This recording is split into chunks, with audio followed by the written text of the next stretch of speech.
So hi guys, good morning. So for today's video, samahan niyo ako at si Mama na pumunta sa PSA Central ba? O Center, yung sa Diliman, para asikasuhin yung birth certificate ni Mama. Kasi nga, yun yung sinasabi ko lagi doon sa live ko na may problem doon sa kanyang birth certificate na yung name niya instead of double N ay single N yung nalagay. Eh yung other documents niya, legal documents, ay naging double N na. So yun yung kailangan naming asikasuhin para naman makakuha siya ng birth certificate at makapag-apply na kami ng passport. Kasi kung hindi, baka hindi na talaga namin siya makasama sa Korea and sa other travels namin, or baka matagalan bago namin siya makasama sa mga travels namin. So ngayon, galing pa ako ng duty, 24-hour duty ko. Kung nakita nyo yung live ko kagabi, galing ako ng duty, and then naligo lang, then diretso na naulat ng biyahe. And then bukas duty na naman ulit. So ganun ang buhay ko bilang isang doktora na at the same time nurse kasi ako. So ito yung mga kailangan naming asikasuhin para maging maayos yung aming mga kailangang asikasuhin. Sacrifices talaga na kahit wala pang pahinga, walang tulog na maayos, biyahe ulit. Tapos kinabukasan, duty ulit. So ganun yung usual na routine ko, kasi usually every one day lang yung magiging off ko, pero actually hours lang yun. And then papasok ulit the next day, 2 days duty naman yun, and then after that Friday na ako ulit uuwi. So talagang ano lang yung pahinga ko. So kapag may pahinga talaga ako, sinusulit ko talaga na makatulog ako. At saka ngayon tinatry ko yung best ko din na makapag-live everyday ng gabi kahit papaano, para naman magkaroon tayo ng interaction. So yun lang guys, tingnan natin, samahan nyo ako sa biyahe namin na ito, and see you later. So guys, yan si Mama, pupunta kami ng PSA Diliman, Quezon City. Samahan nyo kami sa aming biyahe ngayong araw na ito. So bago ang lahat pala, magpipray din kami ni Mama bago umalis, para naman may guidance kami sa aming biyahe at sa lahat ng gagawin namin for the day. So hi guys, ngayon ay papasok na kami ng NLEX papunta ng PSA Diliman, Quezon City. So kasama ko si Mommy. Hey! Yeah. Hello guys! Parang ang pangit ko dito na. Hello guys, paalis na kami. Nandito na kami sa Bukana papuntang PSA. Napakatagal ng wala yatang RFI dito. Yun, ayan na. Moving na kami to NLEX. Ay, bakit? Nangyari? Kailangan ba?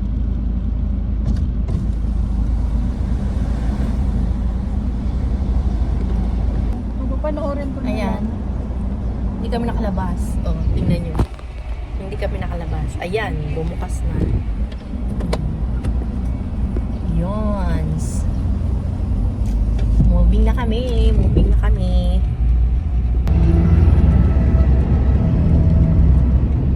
Yan si ate, ang aking dakilang driver. O, diba? Paano ito nababaliktad? Yung ito. Ha? Wait. Yung flip ng camera.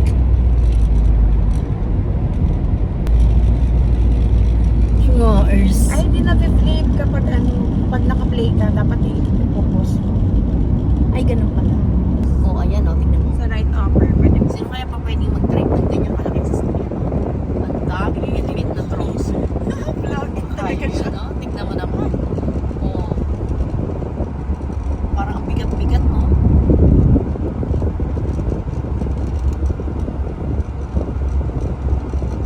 Nakakapagod yung biyahe araw-araw. Alam mo naman na nabiyahe siya. Nabiyahe ko araw-araw, ah.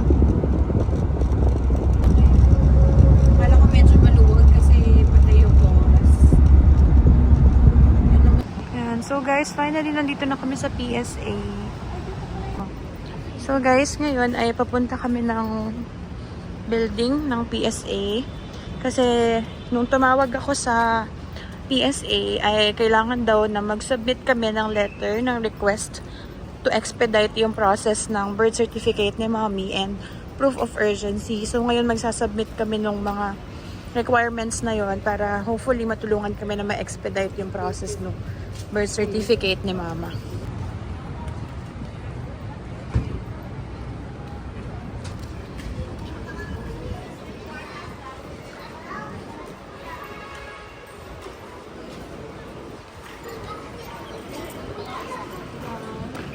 So guys, pinapunta kami sa dulong building para daw doon mag-submit ng mga requirements, letters, and proof of urgency.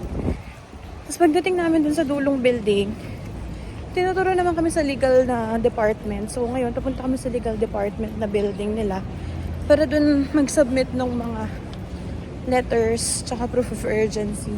So, tingnan natin kung anong mangyayari.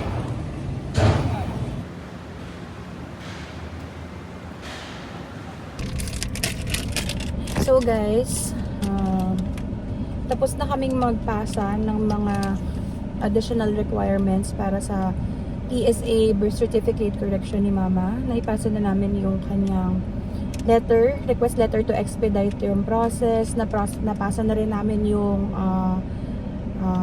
kanyang proof of urgency, which is yung kanyang plane ticket, yung kanyang booking ng accommodation. So sabi sa amin, after that, antay pa daw kami ng 2 weeks and para matapos dito sa main, PSAs na main. And then dadalhin daw yun sa local civil registry pagdating doon. Tsaka kami bigyan ng certificate of finality. Hindi ko alam kung gaano katagal pa yun. And after that, pwede daw kami mag-request sa local civil registry na kami na yung magdala ng papers papunta sa regional sa may Pampanga. And I don't know how long pa yun. Pagdating daw ng Pampanga, pwede kami mag-request to expedite daw. So, parang ang tagal-tagal pa. Very tedious ng process. Ang flight namin is nalalapit na. So, hindi ko alam kung mairaraos ba namin to. Hindi. Kakatapos lang din namin mag-usap ni Kuya. Sabi niya, tiwala lang, mairaraos natin yan. Makakalis tayo, sama-sama tayong aalis. So, hopefully, samahan nyo kami guys kung magiging adventure namin. Kung matutuloy ba kami o hindi kami matutuloy, o matutuloy kami pero hindi kami sama-sama, o finally matutuloy kami nang sama-sama kami. So guys, yun lang for today's video and see you on our next video. Bye!